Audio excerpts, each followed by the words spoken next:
Hi, thank you for being here today. My name is Kelsey Whitney, the Associate Director of Alumni Engagement here at Millikin University.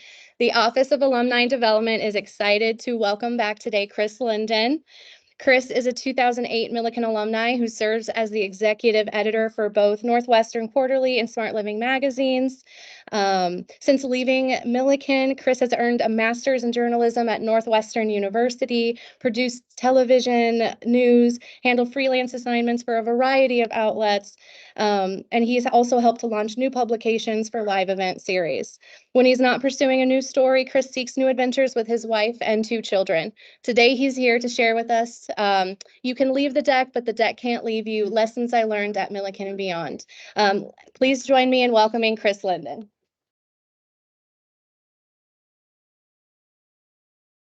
Great. Well, thank you, Kelsey, and thank you for joining me today. I'm excited here to be back and to share with you a little of my story. Can you hear okay? Hold it up even closer. How's that? Okay. Well, thank you. It's great to be back on campus. It's been a long time since I was back, and it's always amazing every time I do come back just how much things have changed.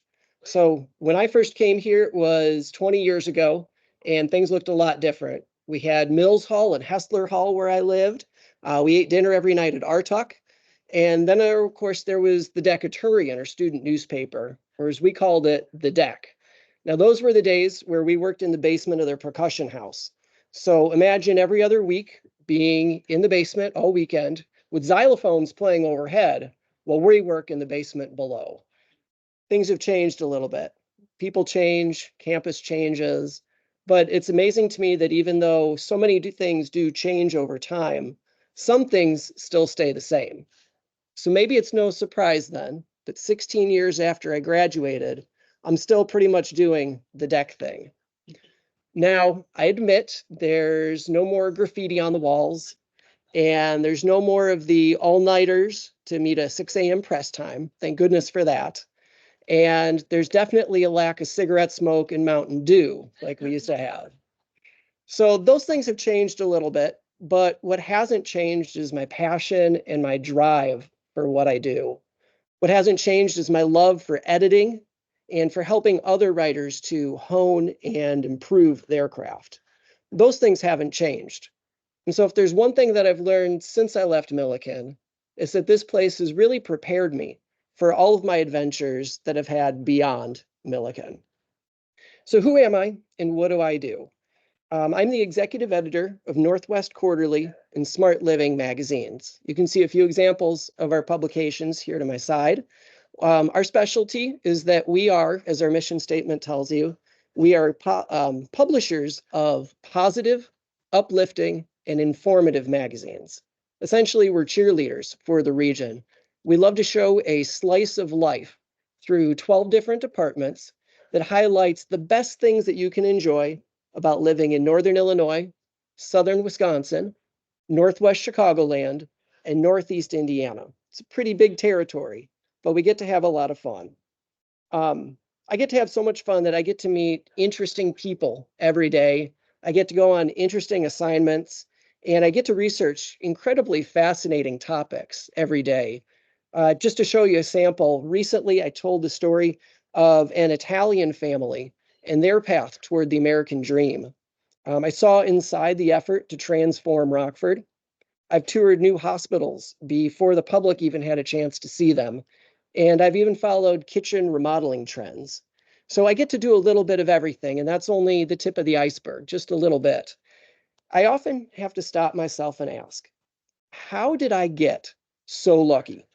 You know, in a world where journalism is rapidly changing and in some places dwindling, what is it that sets me apart? I think hard work for one, but I also think there's an element of luck. I really do owe a lot to the small business where I've worked for the past 14 years. This is truly an exceptional place. But I think Millikin also did a great job of setting me on a firm foundation to succeed wherever I go. Most importantly, in my time here, I learned how to experiment, how to explore, and how to never stop learning. So lesson number one, experiment. You might say this is kind of easy for me in some ways. because I've always been experimenting. I've always been playing with stories. At age 4, I was the kid who was telling stories into his Fisher-Price tape recorder. Uh, at age 5, my sketchbook looked like a Where's Waldo. And then by age 10, I was writing my own Goosebumps spin-offs. So I think it was inevitable I was going to become a writer. Uh, but even though I had spent a lot of time playing and enjoying words and experimenting, nothing quite compared to the experience that I got once I stepped on campus here. Really, Millikin is 4 years of the most intensive laboratory that you can imagine. Every new paper, every new project that you take on is an opportunity to learn and to grow, to take your wordplay to new levels. And it was in this constant experimenting, this constant laboratory of words that I really found and honed my craft and learned how to become a risk taker. Now, of course, when I say risk taking, I mean creative risk taking. This isn't like jumping off a bridge or making a giant bet. No, it's what I mean is creative risk taking. That sort of thing like the confidence to experiment, the confidence to try bold and unexpected things, often trying it just for the sake of seeing where it will take you. In other words, I learned how to just play around and do it confidently. Maybe to you that sounds scary. It can sound scary. After all, that's why we call it risk. There is a chance that you could fail. You think, well, what if the professor doesn't like it? Or what if I miss the mark? Okay, but take that fear and flip it on its head. Supposing you took a risk and you created something that was truly unique. Supposing even if you do fail, you've still learned something in the process, haven't you? I took a lot of interesting classes when I was here at Millikin, learned a lot of things. But I think one of my standout classes that I remember the most was freshman year when I took a class on scary movies. This was a lot of fun. Here's how it worked. We get together Sunday night and we watch a scary movie together.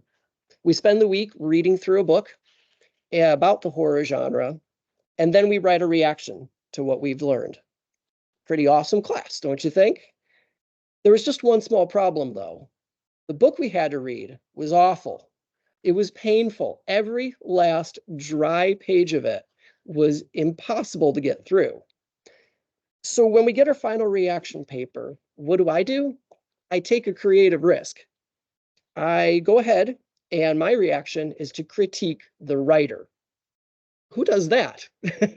So in critiquing the writer, what I wasn't doing was challenging what he knew.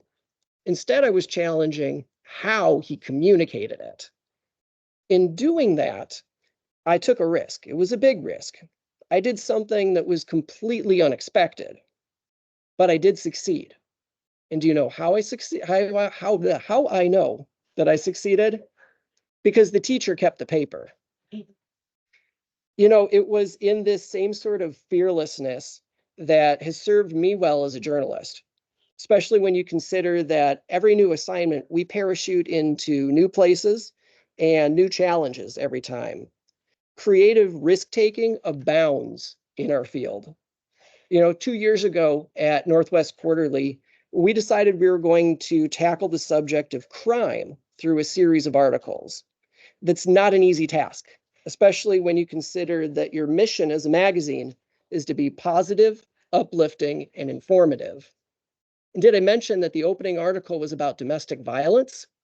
That's not an easy topic to cover. So what did we do? We took a risk. We played around with words and we experimented with a few things. But what we ended up creating was a story that I think has brought hope to an otherwise very grim subject. Now, because I learned to play and how to experiment with my writing, I learned how to be comfortable on even the most uncomfortable of stories. That sense of play has given me the freedom, ultimately, to take bold chances wherever I go. And that brings me to lesson number 2, stay curious. I think one of my favorite things about my work is that we never stop learning. And maybe that's true in your work too. It's great to always learn. As journalists, though, it's something special because we drop into all kinds of places and all kinds of situations, and we have to ask a lot of questions. If you follow your curiosities, there's no telling where you're going to go or how deep into the story you might get, or even where it might take you. You know, Millikin and the deck, those experiences I had here spurred my curiosity in a lot of ways. And when I graduated, I wanted more. So I spent my first summer out of school working with WAND TV. That's the NBC affiliate here in Decatur. That experience only expanded my curiosities. So a few months later, I ended up at Northwestern University and their Medill School of Journalism. I was on a fast track to earning a master's degree in journalism. Now, the thing you have to know is that at Northwestern, classes are nothing like what you've experienced here or anyplace else. That's because several days a week, your only class is to go into the world and report the news. So we go to places like downtown Chicago, Washington, D.C., the U.S. Capitol building, and there's no shortage of curiosity there. So as I go along, I get a look at some pretty amazing stories. While I was at Northwestern, I got to see charter schools in Chicago. I got to see up close the drama unfold over school closings. I got to see what eventually became the Tea Party movement. And I even got to work in the halls of Congress. So pretty cool places. Now, after all of that experience, I ended up back home in Rockford, Illinois. I worked as a freelance writer. I appeared on live television. And pretty soon I was working with Rockford's local magazine. And this was an amazing place where there's always something new and interesting for us to learn and explore. In just those early years, I got to build websites and do videos. And in the years since, I've had a chance to launch many new products along the way. I've taken on a ton of crazy stories too. For several years, I went inside some of the factories that drive Rockford's economy. Rockford, of course, is a town where 1 out of every 5 jobs is involved with manufacturing. So there's a lot of it to go around. Now in Rockford, there's no soy production like there is here, but there's a lot of other really cool stuff happening. So for example, I've seen how potato chips are made. I have seen how spray bottles come together. I've seen air conditioners for school buses. I've even seen little rings that go in your garbage disposal. And I've seen motion controls for airplanes. All pretty cool stuff. But I think one of the favorite tours, the standout ones, wasn't a single tour, and it wasn't even a single interview. This was one of those stories where the more I learned about it, the more incredible it became, and the more interested I became. The story starts with 6 brothers in Harvard, Illinois, who all grew up in the family bakery. And if you know Harvard, you probably know who I'm talking about. But I didn't know that walking in, not starting out. So all I knew was I went to a company and I was interviewing a guy about a company that makes dog biscuits and pet treats. So as we start talking, I start learning about his experience growing up in the bakery and how he and his brothers, they recruited their friends for late night cookie making, how at school cookies were lunch money currency. And then it gets even better because his brother shows up. So now I've got a little extra perspective here. And suddenly I've got 2 brothers who are razzing each other back and forth. One of them says, "Oh, don't believe him. He's full of it." Another one goes, "Hey, remember that time we did that? You can't print that." And on it goes and it goes until eventually I find out that this other brother owns a distillery right down the street. And next thing you know, I'm in the distillery getting a tour. And what an experience that was. So before you know it, too, I'm on the phone with his other brother who also works at the distillery, and yet another brother who runs a business on the side. And the more I talked to them, the more incredible it became. And eventually, a few days later, I'm at their family bakery buying donuts for the family. So that's the kind of place where curiosity can get you: a distillery tour and a bag of donuts. Now, if you follow your curiosity enough, that brings me to lesson number 3, which is to expand your skills. We all know journalists are storytellers, they're researchers, they're wordsmiths, but that is really only the foundation. In my work today, I'm an administrator and I'm a leader, and those are things I explored heavily here at Millikin. But did you also know I'm a salesman? I'm not the guy who sells ads, but I'm still using that skill set. Sales, after all, is just interpersonal communication. And that's something that we rely upon as journalists. Here's another way to think about that. If I say to you, tell me your story, I'm having to sell you. If I tell my editor, we need to do this story, I just sold her. And maybe an angry reader calls me up on the phone. Suddenly I'm negotiating. And if I'm asking you questions and trying to get an answer, that's very similar. Those are all sales tactics. That's all sales. That's the sort of thing they don't teach you in journalism school. But those are the kind of skills that help you succeed in the real world. Now, I did learn a lot while I was here at Millikin, but it set me up to learn a lot more beyond. And for my latest pursuit, I'm learning how to become a novelist. So you see, 10 years ago, I had an idea that was so powerful, I had to write it down. And the idea grew. I researched, I experimented, and I wrote.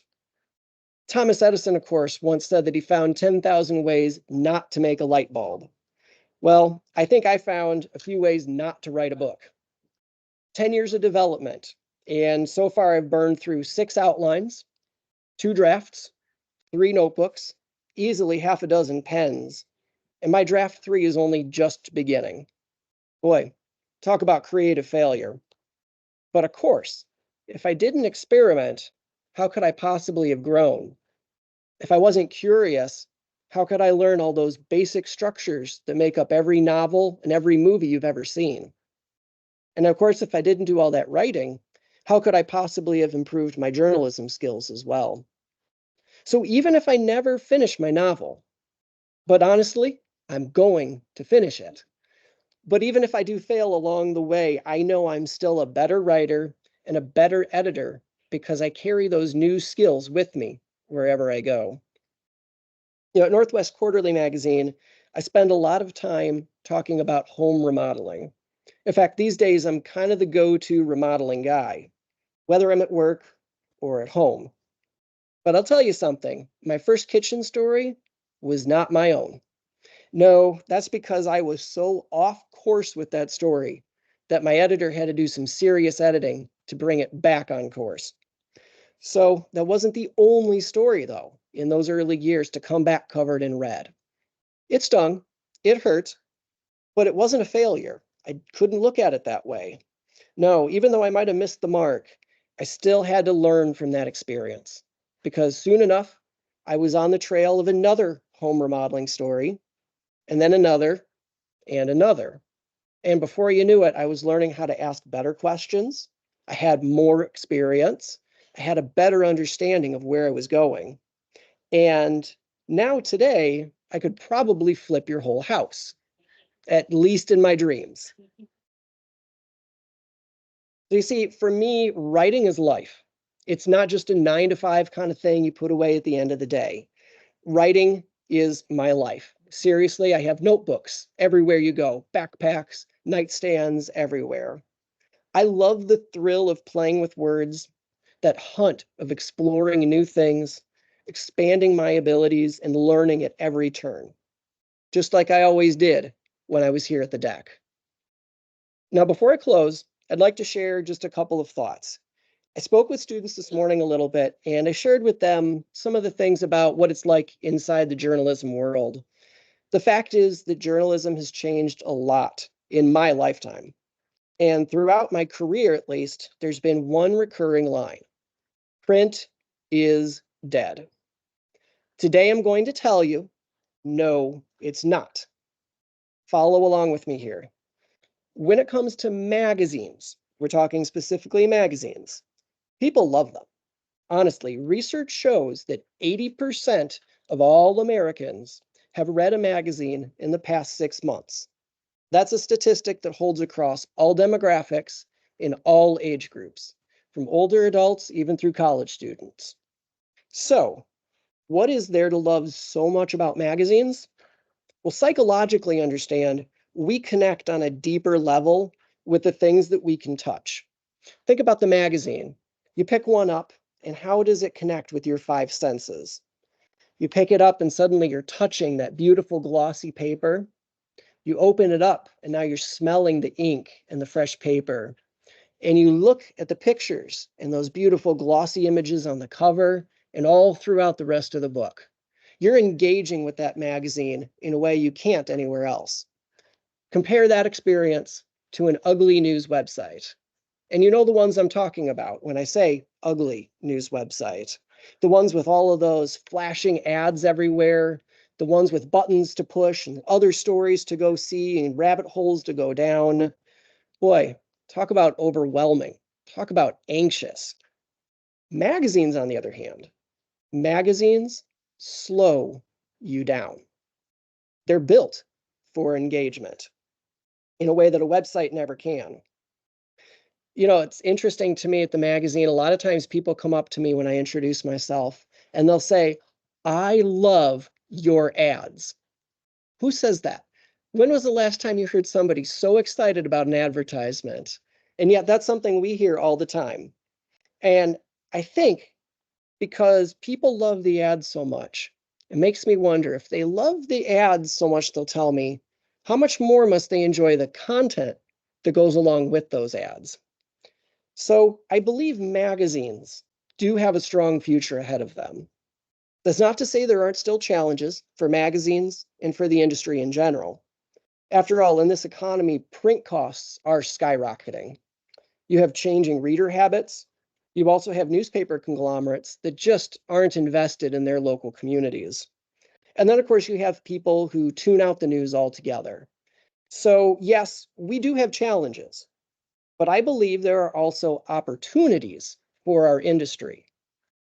The bottom line is that no matter where you stand on the issue or what experience you have, to survive, news media have two priorities. Number one, we have to make money. And the only way that you make money is by number two, creating value. That's, after all, why people buy something. They value it. You don't, for example, sell parkas in Florida, but you do sell swimsuits. So in the media world, that same way, advertisers will pay for something that attracts readers. If you're a reader, after all, you want to buy something that attracts you. It's simple economics. If you follow the money and you build a value, you have a winning solution. The second point I'll make is this. If you are interested in a career in journalism, now is as good a time as any. Don't let anybody dissuade you from going down that road. The reality is that the newsroom is a starting point for so many other places that you might want to go. I have colleagues I've worked with who started out in the newsroom and eventually landed in the corner office. They joined a corporate marketing department. They entered the nonprofit world. They taught. They've even started businesses. So there are lots of places that you can go with your career. And that's because as journalists, we tell stories and we communicate. And wherever you go, whatever kind of job or field you get into, those are essential skills. Telling stories and communicating create a foundation for us to follow our passions in many directions. Now, of course, if you want to talk about passions, I spent a lot of time here at Millikin following my passions. And one of the interesting things was that every year we at the DEC submitted our best stories to the Illinois College Press Association. In my years here, we brought back a lot of awards, a lot of hardware coming back home. But I think one of the ones that stands out to me the most was a photo that I took one sleepy Friday here on campus. In fact, just over there. So here's the thing. I get a call one day. I find out Decatur's congressman is going to be in town.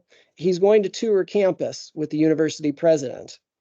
And so I get to sit in the room and a tour along with them. Pretty cool stuff, especially when you're a poli-sci major. Now, as the tour goes on, I start wondering, where is my story? Where are we going with this? What's my photo op? And what are readers going to care about the most from this? As it turns out, I got my answer. I just found it in an unexpected place. So here we are, we're going from one building to the next when we're approached by a roving troupe of actors. Now, of course, you know Millikin, that's nothing unusual here. But what I hadn't expected was for the actors to be dressed as mimes. Seriously, here they are, they're covered in makeup, they have these elaborate costumes, and the congressman, he just plays right along. He plays right into my camera lens, and what ends up becoming a terrific photo, as you see right here. I like to think my time at Millikin was a lot like that photo. I took chances, I built my skills, I followed my passions, I experimented, and I learned along the way. And of course, I had a lot of fun doing it. In fact, I had so much fun doing it, I just kept the adventure going. Thank you. I'll give you a moment to think. Starting off, I was just gonna say, you mentioned, the heartbreak sometimes of getting a feedback on a story. And my question is, going from a student working at the deck into now in your executive editor role, what has that provided you when it comes to using, tact and empathy with your feedback for younger writers who are working their way up? Right, right. That's a great question, Kelsey. So empathy and that interpersonal communication, I said earlier, sales skills, that's a huge thing when you're an editor. You have to follow the story and get the story right, but you also have a person on the other end of the line. And writers are a funny bunch. We are all kinds of different personalities. Some have thick skins, some have thin skins, some need to be coddled, and some are just ready to go wherever you go with it. And so there is a degree of empathy. I think I learned some of that at Millikin. I spent a lot of time here following leadership and teamwork. And of course, I was the executive editor at the deck for quite a few years. And that experience, I think, helped and prepared me. But what I found too is there's that kind of sales type skill and that interpersonal communication you kind of learn along the way in a lot of aspects.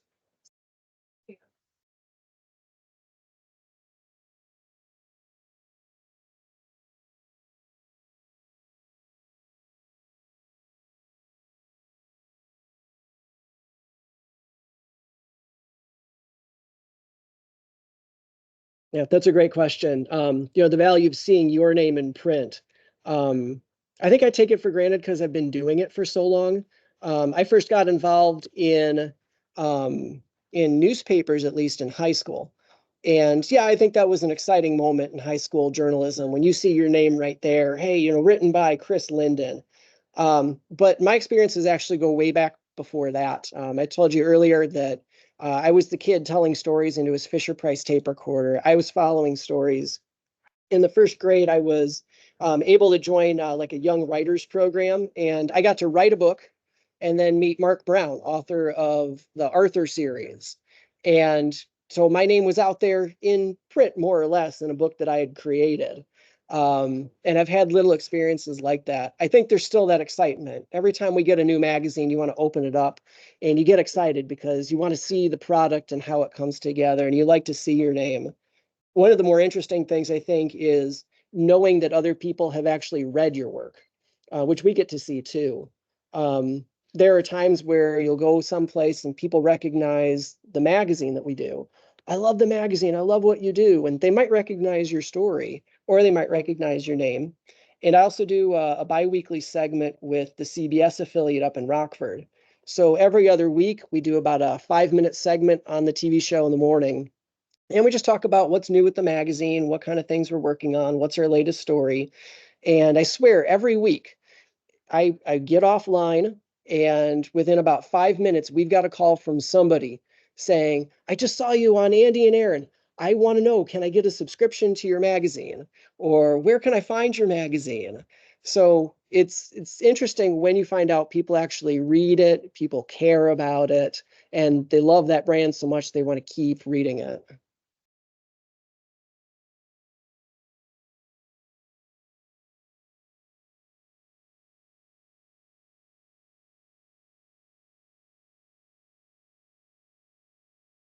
Yeah, I think it's interesting. You talk about the shift in journalism. There's a lot of chatter that I hear from other people in the industry. And I think the biggest word I hear is trust. People don't necessarily trust the media.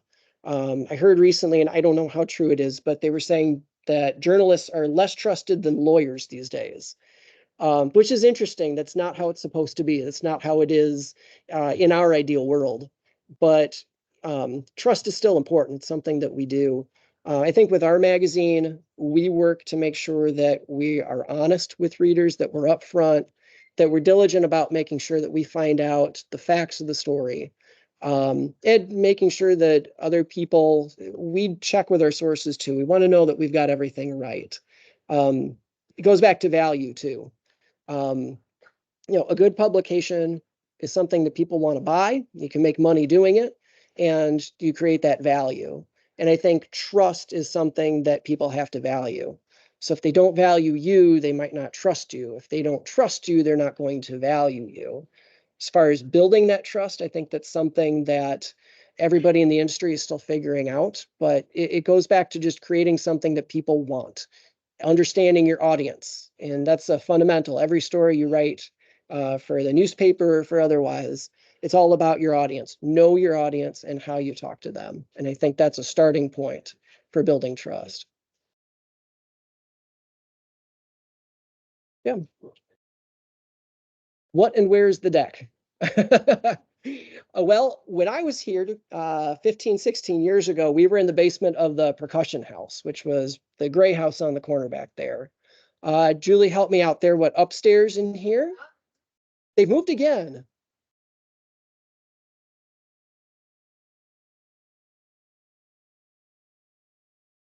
Oh, they're in the writing center.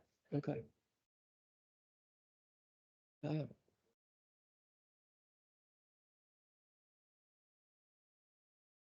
okay. Yeah, so things have changed a lot, doing weekly newsletters and not as much print as we used to. Because when I was here, we did 16 pages on a really thick product. It was a really beautiful kind of thing to put out. 8 pages, yeah. Last time I saw it, which was a few years ago, it was that thin newsprint kind of paper too. So yeah, there's a lot of changes. Yeah.